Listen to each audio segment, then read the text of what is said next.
Luego el otro día explicábamos el modelo de desarrollo económico sostenible en base al ahorro genuino y además lo ilustramos con los diferentes triángulos de la estructura productiva. Y frente a eso explicábamos el modelo de expansión crediticia artificial inducida por un crecimiento de la masa monetaria, que aunque al principio parecía que tenía los mismos efectos, sin embargo, al basarse en creación monetaria y no en ahorro real, tarde o temprano se producían 6 efectos que hacían revertir el proceso, dando lugar primero a una crisis financiera y después a una recesión económica. Lo vayamos todos ahora al libro, a la página 315, y vamos a ver por qué, si la nueva inversión se financia con cargo a ahorro previo, de tipo real, genuino, y no con cargo a expansión crediticia, no se produce la crisis económica. Si las nuevas inversiones en etapas productivas más alejadas del consumo se financian con ahorro previo y no con expansión crediticia, no se producen ninguno de los 6 efectos microeconómicos que estudiábamos anteayer y que inexorablemente revierten la expansión dando lugar a una crisis. Vamos a repasar juntos cuáles serán esos efectos y vamos a quedar convencidos de que no se verifican si es que todo se financia con cargo a ahorro real. Recuerden que el primer efecto que comentábamos era el del crecimiento en los precios de los factores de producción. Pues, ¿por qué se producía? Porque con el nuevo dinero creado por la banca en forma de depósitos se inyectaba en el sistema en forma de préstamos concedidos a los empresarios, que con esa nueva capacidad adquisitiva demandaban factores productivos para atraerlos hacia sus proyectos de inversión. Como esos factores no quedaban liberados en el sector del consumo, solo podían atraérselos pagándoles precios más altos, y esto hacía que paulatinamente el precio de los factores productivos, de la mano de obra, de las materias primas, tendiera a crecer. Pues bien, este primer efecto no se produce si toda la inversión se financia con cargo a ahorro real, porque si bien es cierto que los empresarios demandan factores de producción, no lo es menos que el ahorro, recuerden, supone restringir el consumo inmediato,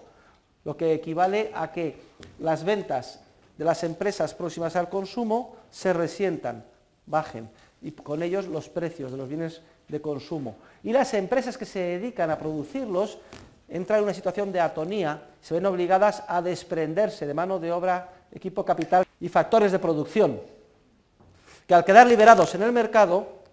aumentan en su oferta y por tanto pueden trasladarse hacia las etapas más alejadas del consumo sin necesidad de que su precio suba. Hay más demanda, pero también hay más oferta. Ambos efectos se compensan y por tanto no se produce el efecto de subida del precio de los factores de producción. En segundo lugar, decíamos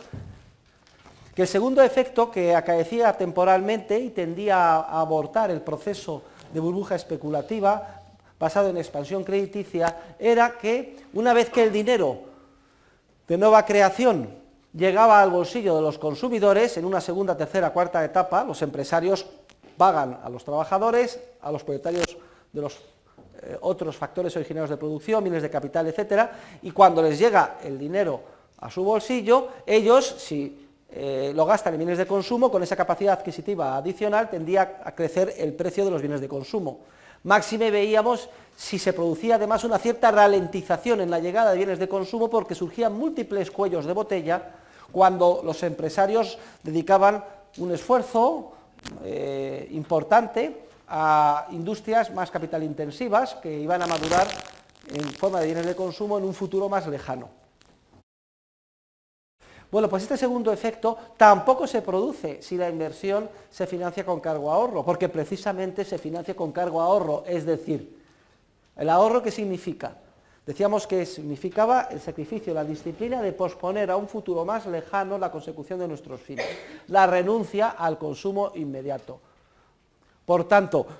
si hay ahorro, se consume menos y por tanto se demanda menos bienes de consumo y no hay por ninguna fuerza que lleve a que el precio de esos bienes de consumo crezca. Todo lo contrario, como acabamos de ver, se mantienen estable o disminuyen. Luego tampoco se produce el segundo efecto comentado. Como consecuencia de ello, tampoco se produce el tercer efecto. ¿Cuál era el tercer efecto que abortaba el proceso de expansión crediticia? La disparidad de beneficios. Resultaba que en última instancia, si había expansión crediticia, donde los beneficios tendían a crecer eran las empresas más próximas al consumo, cuyos precios crecían a un ritmo más rápido que lo de los bienes de producción. Pues bien, esa disparidad de beneficios no se produce en este caso en el que el ahorro genuino financia todo el proceso.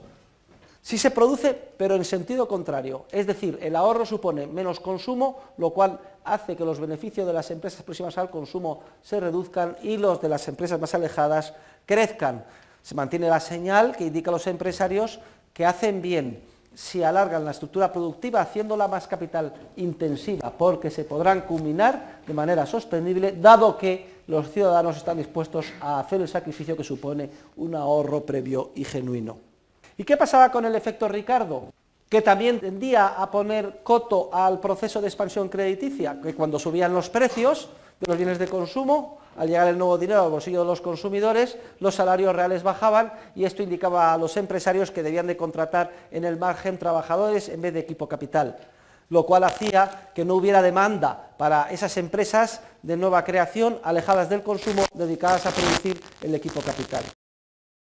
Si todo el proceso se basa en inversión que está financiada con ahorro genuino, el efecto Ricardo actúa pero en sentido contrario. Como se ahorra, se consume menos, el precio de los bienes de consumo baja, como está sucediendo ahora.